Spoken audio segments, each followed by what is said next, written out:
자, 오늘은 여러분들과 함께 물속에선 무슨 일이 일어나는가 라는 제목으로 귀한 은혜를 나누도록 하겠습니다. 제목 한번 읽어볼까요? 시작. 네, 물속에선 무슨 일이 일어나는가. 네, 이제 침례 시리즈 오늘은 두 번째 시간입니다. 네, 침례에 대해서 아시는 분들은 아시고 모르시는 분들은 모르시고, 근데 모르시는 분들이 더 많을 거예요. 그래서 정확한 의미를 좀 다시 한번 우리가 되새기고 예수님 믿고 우리가 침례받고 또 그 의미는 어떤 것들이 있는지 다시 한번 돌아보는 시간이 되기를 원합니다. 지난주에 우리가 요단강가에서 그죠, 예수님이 물에 들어가시는 장면을 봤습니다. 그렇죠? 우리가 죄 없으신 분이 죄인들의 그렇게 서 있는 그 자리에 줄을 서 계시는 것을 먼저 보게 되었어요. 그렇죠? 우리를 먼저 대신해서 그 자리에 서셨던 예수님을 바라보게 되었는데, 지난번에 말씀드렸다시피 예수님이 그 죄인들이 서 있는 침례받는 자리에 서 계셨던 그 이유는 율법이 요구하는 모든 것을 우리 대신 그죠? 완성하기 위해서 그 하나님의 뜻을 순종해서 그 자리에 서셔서 침례를 받으셨습니다. 그죠? 그 침례를 통하고 그 이후에 십자가에 못 박히시고 그 모든 상황들 가운데 다시 또 부활하시고 우리 구원의 완성을 이루기 위한 첫 번째로 침례를 받으셨다라는 것을 말씀드렸습니다. 그런데 지난주에 이 설교를 듣고 나서 마치고 나면요, 질문이 생겨요. 예수님이 먼저 물에 들어가셔서 침례를 받았다, 뭐 그래, 그거는 이해하겠는데, 그러면 내가 침례 받는 것과 도대체 무슨 일이 또 생길까? 예수님은 뭐 비둘기가, 성령의 비둘기가 내려와서 막 비치고 여러 가지 일들이 있었는데, 나는 물에 들어갔다 나오면 도대체 무슨 일이 생깁니까? 궁금해할 수도 있어요. 그렇죠? 그냥 물에 들어갔다만 나오는 그냥 어떤 상징적인 기념적인 일인가라는 생각도 해볼 수가 있어요. 이 중에 이제 침례를 받으신 분도 있고 또 받아보지 않고 난 세례를 받았다라고 하시는 분들도 있고, 그렇죠? 우리 지금 침례 세례 받았어요? 세례 받았어요? 그죠? 기억나요? 기억 안 나요? 네, 그렇죠. 어렸을 때 받으면 또 유아 세례 받고 하는 분들은 또 다른 교단에서 기억이 안 날 수도 있습니다. 그때 무슨 일이 생겼어요? 기억 안 나죠, 그죠? 뭐 집사님 그때 침례 받으셨잖아요, 그죠? 기억이 나십니까? 무슨 일이 막 물속에 들어가면 막 콧속으로 물이 들어가는, 그죠? 그 어떤 영적인 어떤 일들, 뭐 특별한 일들이 생기지는 않습니다, 그렇죠? 그래서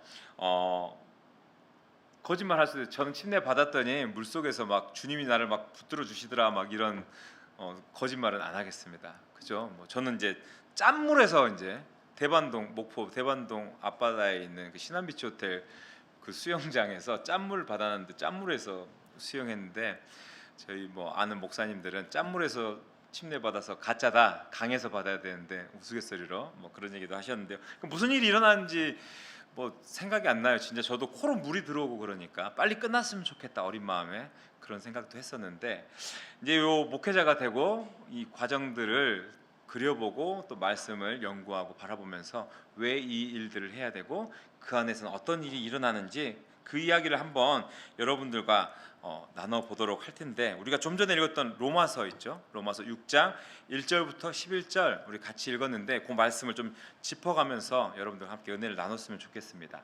우리가 방금 읽었던 로마서 말씀 어려워요, 그죠? 처음 오셨던 분들, 아니면 오랜만에 교회 오셨던 분들, 아니면은 뭐 다녔지만 그래도 어렵다라고 생각하시는 분들이 있어요. 근데 이 본문을 보면요, 바울이 어떤 대답을 하는 겁니다. 어떤 질문에 대답을 하는 건데, 이 이야기를 꺼낸 그 대답을 꺼낸 계기가 좀 특이해요.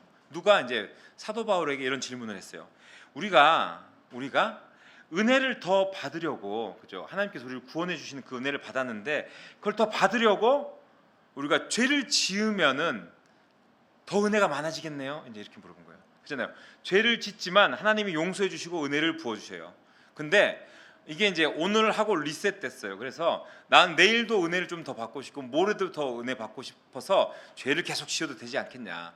내가 더 큰 죄를 지으면은 은혜도 더 크지 않겠냐. 내가 오늘 도둑질했는데 요걸 용서받았다, 예를 들었어요. 그럼 내가 더 나쁜 짓을 해도 하나님께서 내가 회개하면 용서해 주실 거니까 더 큰 은혜를 받을 수 있지 않겠냐라는 어떤 황당하지만 이런 논리로 이야기를 합니다. 그러니까 바울이 이 말에 대해서 이렇게 반응을 하는 거예요. 뭐라고 하냐? 그럴 수가 없다. 말도 안 된다. 그런 생각 자체가 불가능하다. 보편적인 생각으로 우리도 그렇게 이야기할 수가 있어요. 근데 성경에서는 왜 이렇게 강하게 반응을 하느냐? 그러니까 우리가 침례가 무엇인지 알면은 그 질문이 얼마나 말이 안 되는지에 대해서 설명을 해주고 있습니다. 자, 바울이 말합니다. 바울이 지금 침례의 의미를 정확하게 이해하는 사람은 이런 질문 자체를 할 수가 없다라고 이야기를 해요. 그렇잖아요. 우리도 이제 구원받고 또 신앙생활 오래 하고 말씀을 좀 알다 보니까 그렇지. 뭐 오늘 내가 죄를 지을 수도 있지만 또 죄를 지을 수밖에 없는 존재들이지만 그렇죠. 계속해서 이렇게 산다라고 하는 것은 잘못됐다라고 우리가 인식하면서 살아가잖아요. 조금 더 성화되어지는 과정, 예수님을 닮아가는 과정 안으로 살아가려고 노력하잖아요. 그러니까 그렇게 살아가기 위해서 노력해야 하기 때문에 말이 안 된다라고 하는 것입니다. 80여 년 전에 독일의 신학자 중에 디트리 본 회퍼라는 사람이 있습니다. 이제 되게 젊은 나이에 40대가 채 되기 전에 죽은 사람인데 좀 급진적인 신학자였어요. 그러니까 이 사람이 1937년에 나치가 교회까지 장악을 하게 됐어요. 그래서 이 히틀러가 교회를 장악하고 또 그 자신의 정권들을 이어가기 위해서 교회를 이용하게 되고 교회가 많이 변질되게 됐는데 이때 그렇게 기독교가 무너지는 모습을 바라보면서 보네퍼가 책을 씁니다. 나흐불그라는 독일어 말로 제자도의 대가라는 제목인데요. 거기서 인용되는 문장이 이렇습니다. 은혜가 이제 값싸졌다는 거예요. 우리가 하나님께 용서를 구하고 하나님께서 우리를 조건 없이 구원을 베풀어 주시니까 그 은혜가 너무 값싸졌다는 거예요. 우리가 말로만 하면 된다라는 거예요. 그래서 값싼 은혜는 회개를 요구하지 않는 용서와 또 교회에 권징이 없는 침례를 전파하는 것이다. 그러니까 죄에 대한 고백이 없는 성찬이다. 값싼 은혜는 제자도가 없는 은혜이고 십자가가 없는 은혜이며 결국에는 살아계시고 성육신하신 예수 그리스도가 없는 은혜다라고 이야기를 합니다. 그러니까 우리가 어떤 기독교적 교리 안에서 하나님께서 우리를 용서하시고 구원하신다라는 그것만 믿고 나는 이제 구원받았으니까 그냥 내 마음대로 살아도 되지. 어차피 또 내가 용서를 구하면 하나님께서 나를 용서하실 거니까 이렇게 살아도 되지라고 살아가면은 그건 잘못됐다라는 것을 이야기합니다. 그가 말하는 그죠 값싼 은혜라는 게 이것이에요. 뭐냐면은 회개 없이 너는 주님께서 용서하셨어 이런 것들을 선포하는 거고 우리의 고백 없이 그죠 우리 신앙 고백 없이 하나님께서 나의 주인 되십니다라는 그런 고백 없이 침례를 주고 그죠 제자도 없이 은혜만 취하는 것 그게 은혜는 있는데 예수 그리스도가 없는 것을 말하는 거예요. 이해가 되십니까? 우리 하연이 이해돼요? 어려운 말이죠. 그러니까 아빠가 목사니까 너 침례 받아.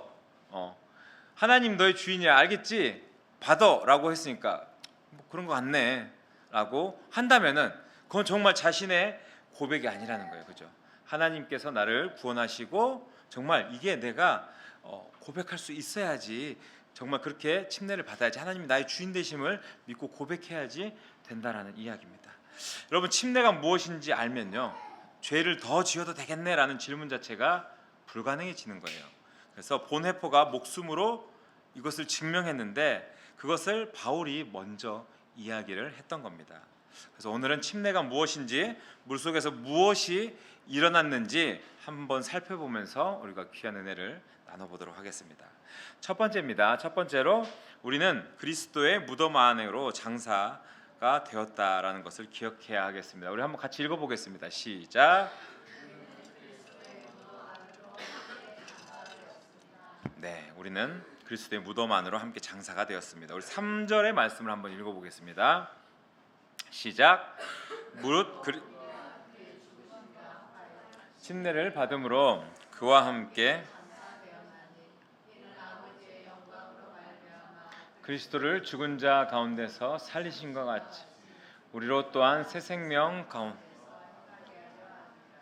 아멘. 네. 그리스도 예수와 합하여 그죠 침례를 받음으로라고 이야기를 하잖아요. 여기 해당하는 원어는 뭐냐면요, 에이스라는 단어인데 무엇무엇에 대하여라는 말이 아니라 무엇무엇 안으로, 무엇무엇 속으로라는 이야기입니다. 그러니까 침례를 받는다는 것은 그 원어적 의미로 예수 그리스도 안으로 들어간다는 그런 뜻입니다. 그래서 4절에서 이렇게 설명합니다. 그러므로 우리가 그의 죽으심과 합하여 침례를 받음으로 그와 함께 장사되었나니 이는 아버지의 영광으로 말미암아 그리스도를 죽은 자 가운데서 살리신과 같이 우리로 또한 새 생명 가운데서 행하게 하려 함이라라고 이야기를 하죠. 여기 보면은 함께 장사되었나니 라고 하잖아요. 그죠?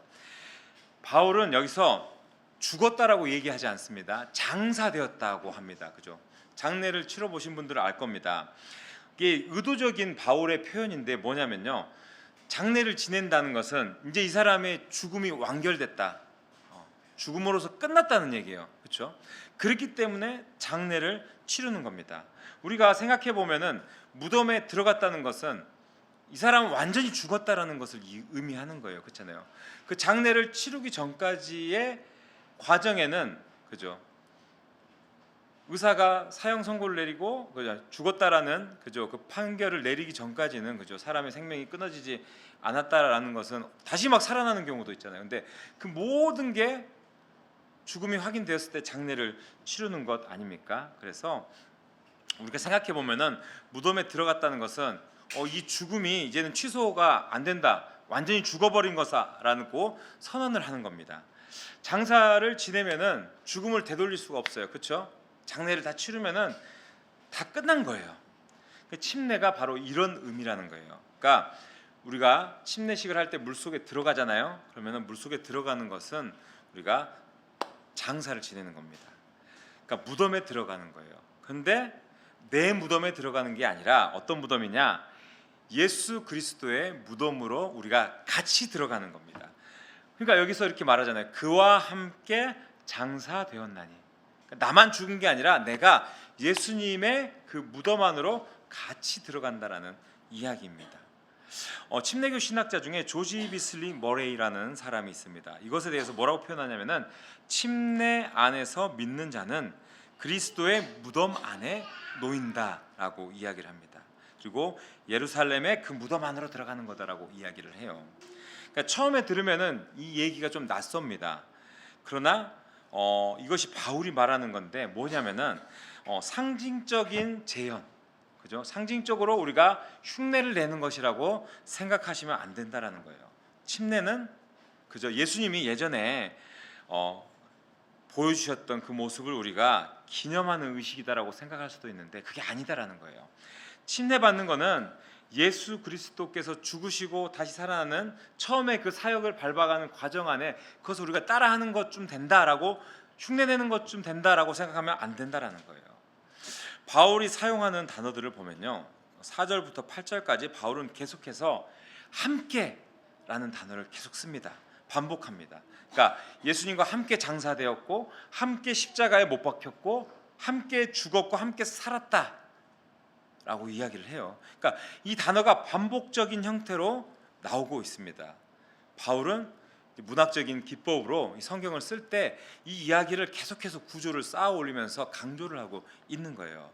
침례 안에서 일어나는 일은 우리가 그 예수 그리스도께서 하신 사건을 우리가 바라보는 것이 아니라, 우리가 바라보고 그것을 기억해라, 기념해라 라는 이야기가 아니라 그 일 안으로 우리가 직접 그리스도와 함께 죽고 그 사건 안으로 들어가는 것이다 라고 이야기를 하는 것이죠. 여러분, 그렇잖아요. 우리가 역사 시간에 전쟁에 대해서 배웁니다. 그죠? 전쟁에 대해서 배우면은 어때요? 그 배우는 것과 내가 실제로 군대 가서 총을 한번 쏴보고 때로는 그 전쟁에 참여하게 되는 경우가 있잖아요. 그것과 같습니까? 전혀 다른 이야기입니다. 전쟁에 대한 이해가 전혀 다르다라는 거예요. 그래서 침례는 그리스도의 죽음에 대해서 우리가 설명하는 것, 그냥 이해하는 것이 아니라 이 침례식을 통해서 우리가 그 안으로 예수 그리스도의 그 귀한 구원의 사역 안으로, 우리에게 생명 주신 그 모든 것들 안으로 우리가 들어가고 깨닫고 같이 경험하게 되는 사건이라는 겁니다. 이 시간 여러분들께 간절히 바라는 것은 우리 여기 이제 침례를 앞두시고 있는 분들 또 그분들 안에서 우리가 이제 침례식을 하게 될 때 다음 주에 그 물속에 들어가는 순간 나는 지금 예수 그리스도의 무덤 안으로 들어가고 있다라고 생각하셨으면 좋겠습니다. 그래서 그것을 기억하시면서 이 사실 위에서 정말 그 침례 의식을 받으면서 정말 나를 구원하신 그 은혜, 나를 위해서 대신 죽으신 그 사랑을 정말 몸소 깨닫고 기억하는 그런 귀한 시간이 될 수 있기를 주님의 이름으로 축복합니다. 아멘. 네, 두 번째입니다. 두 번째는 옛 사람이 죽고 우리의 인생의 주인이 바뀐다라는 것을 우리가 깨달아야겠습니다. 같이 한번 읽어보겠습니다. 시작.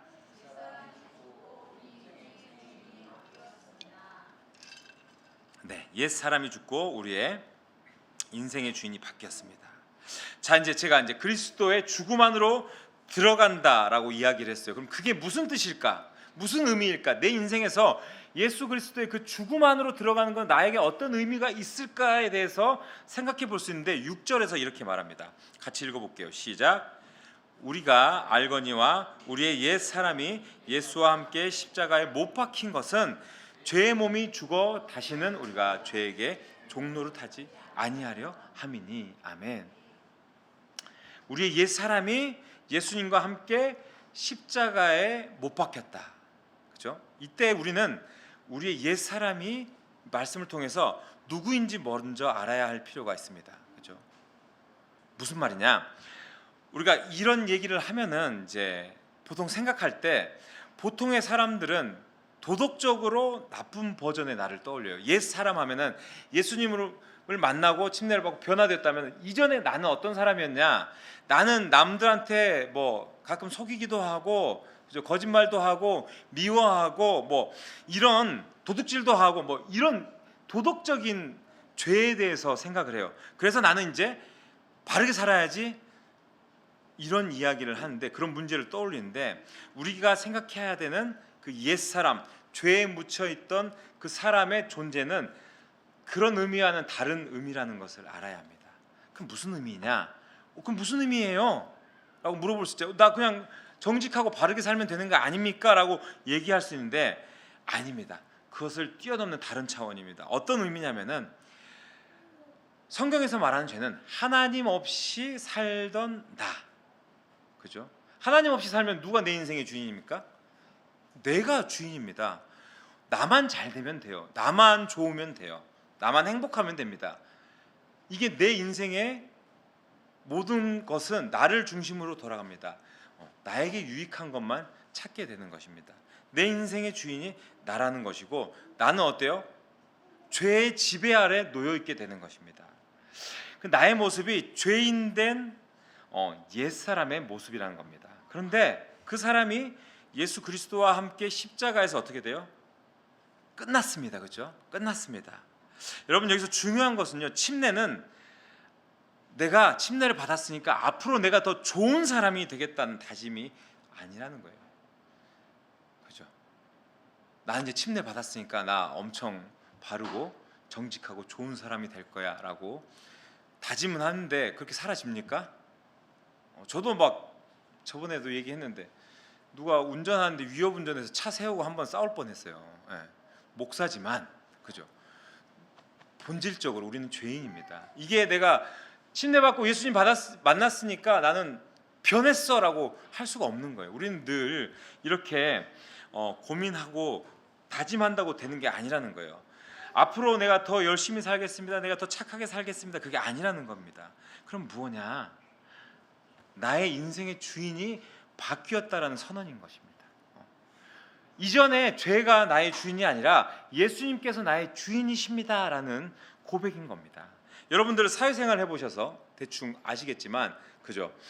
직장 다니면 어때요? 우리가 이 회사에 다니고 있어요. 그러다가 회사를 옮기면은 회사에 반납해야 될 것들이 많아요. 그죠? 특별히 뭐 이렇게 출입증 같은 거. 여기는 이제 보안이 있어서 직원들만 다니면 그죠? 출입증 이렇게 삑 찍고 들어가잖아요. 그죠? 근데 어때요? 회사를 옮기게 되면 퇴사하게 되면은 그런 것들은 다 다니던 회사에 반납을 하게 됩니다. 그렇죠? 그리고 새로운 회사에 다시 출근을 하게 되면 어때요? 새로운 출입증을 받게 됩니다. 근데 이전 회사 팀장이 전화 와서 어이 뭐 김대리 야 이거 어떻게 하냐, 이거 와서 빨리 좀 처리해줘. 그러면 가야 됩니까? 그죠? 안 가도 돼요. 전화도 안 받아도 이 인간 뭐 왜 내가 퇴사했는데 나한테 왜 전화해? 나랑 아무 상관도 없는데.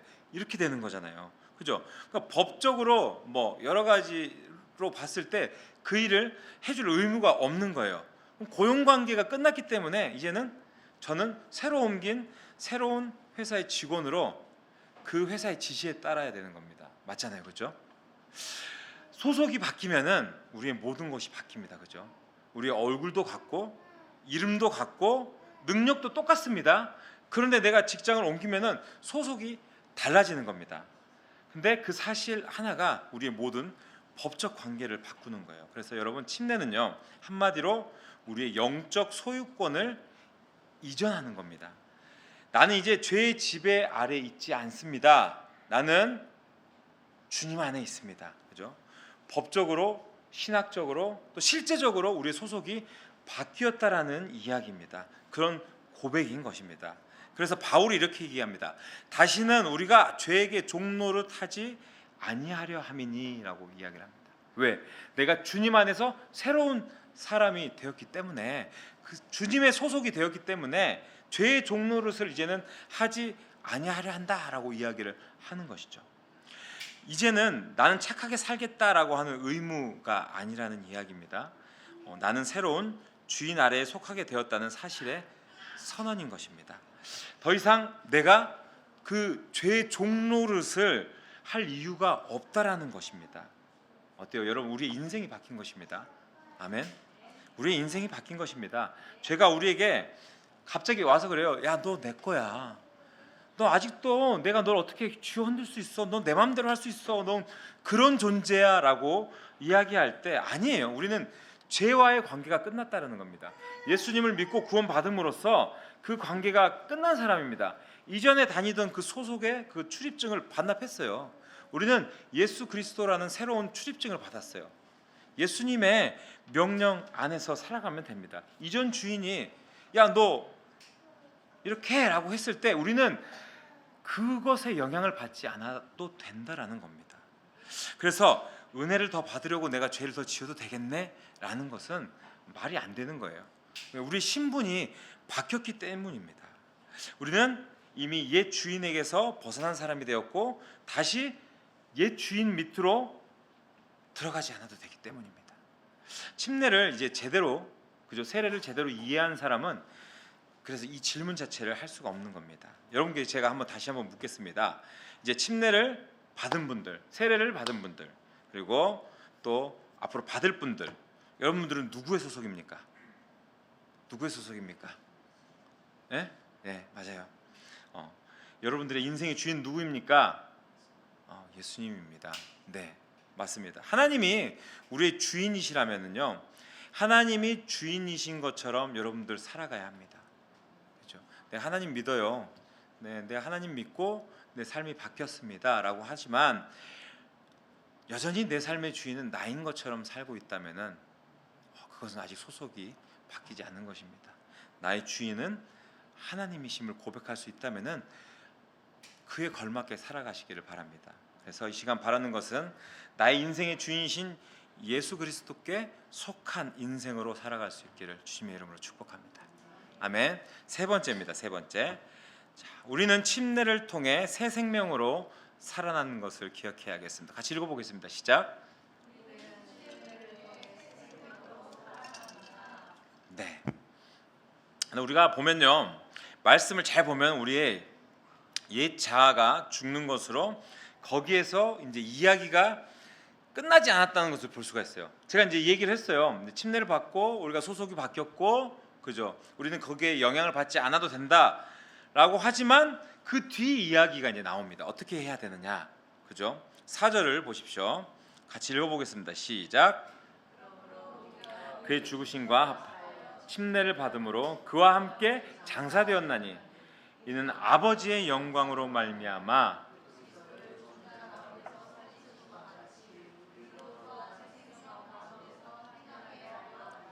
아멘. 자, 이게 제일 어려운 거예요. 장례를 치르고, 그죠?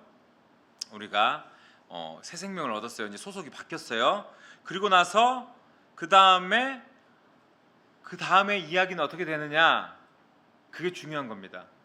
쉽지 않은 이야기예요. 그죠? 물속에 들어가는 것이 장사라고 하면 물 밖으로 나온 것은 이제 우리가 새로운 생명으로 다시 태어난 거예요. 부활했다라는 의미가 있습니다. 예수 그리스도께서 죽은 자 가운데서 다시 살아났어요. 우리 옛 자아가 물속에 들어가서 죽고 새롭게 주님과 연합하여서 다시 살아났습니다. 새 소속이 되고 새로운 사람이 됐습니다. 우리가 이제 그 부활 안으로 들어가는 것입니다. 그런데 질문을 하나 할게요. 우리가 새 생명으로 산다는 것이 무엇일 것 같습니까? 새 생명으로 살아가는 거. 이게 제가 어렵다 그랬잖아요. 새 생명. 11절 한번 보겠습니다. 네, 곤란하지 않게 질문을 길게 이어가지 않겠습니다. 같이 읽어볼게요. 시작. 11절 없나요? 제가 읽어보겠습니다. 시작. 이와 같이 너희도 너희 자신을 죄에 대하여 죽은 자요 그리스도 예수 안에서 하나님께 대하여는 살아있는 자로 여길지어다. 같이 한번 읽어볼게요. 시작. 죄에 대하여는 죽은 자 그리스도 하나님께 대하여 여길지어다. 아멘. 여기서 원어적 해석을 보면요, 여길지어다라고 말씀했잖아요. 로기조마이라는 단어인데 뭐냐면요, 이 말이 어원이 어디서 왔냐면요, 우리가 예전에 보면 이렇게 회계장부를 쓰잖아요. 회계 보는 사람들이 그 회계장부에 숫자를 기입하는 행위를 가리키는 말이 여길지어다라는 이야기입니다. 그러니까 재무 담당자가 회계장부를 쓸 때 이게 이익이 났어요. 그러면 거기다가 숫자를 쓰죠. 이익이 난 것 같은 기분이 듭니다. 뭐 이렇게 씁니까? 그잖아요. 그 금전출납부 같은데 그 계산을 하고 우리가 어떤 부분에 대해서 이익이 나면은 재무 담당자가 그 숫자로만 딱 표기하고 기입하는 건데 나의 기분, 돈이 얼마 벌어서 내가 너무나 기분이 좋서 이런 식으로 쓰지 않잖아요. 그렇죠? 맞잖아요. 그러니까 실제 숫자를 기입합니다. 그게 바울이 말하는 여길지어다의 의미예요. 그러니까 너 이제 침례 받고 죽었잖아. 그러니까 죽은 것처럼 느껴라. 죽은 것처럼 느껴라. 이런 얘기 아닙니다. 죽은 것이 사실이니까 그 사실을 장부에 기입하고 그 위에서 살아가라는 이야기예요. 그냥 우리가 이거 그냥 상징적 행위처럼 침례식 우리가 하고 살아나니까 그냥 약간 죽은 기분만 한번 느끼고 다시 살아나고 이제 그렇게 살아라 이게 아니라 진짜 죽은 거다라는 거예요. 그래서 그렇게 기입하고 살아가라는 그런 의미인 겁니다. 바울이 그렇게 이야기를 하는 거예요. 그러니까 감정의 훈련이 아니라 사실을 확인하는 거예요. 이게 결정적인 겁니다. 새 생명은 내가 노력해서 만들어내는 것이 아니라 예수 그리스도께서 이미 이루신 놀라운 사건이라는 것이고 그 사건 가운데 우리가 동참하고 참여했다라는 이야기입니다. 여러분들 그 스포츠 경기를 보면요, 올림픽을 대비해서 국가대표들이 나오는 것을 봐요. 그죠? 그 국가대표 선발전 어떨 것 같아요? 정말 치열합니다. 제 친구가 이제 국가대표 감독이에요. 유도 국가대표 감독이라서 제가 이제 작년에 우리 아이들 데리고 진천 선수촌 가서 국가대표 선수들 훈련하는 것을 본 적이 있어요. 유도는 이제 보면은 보통 선발전이 이렇게 있어요. 1년 동안 선발전을 한 3번 치러요.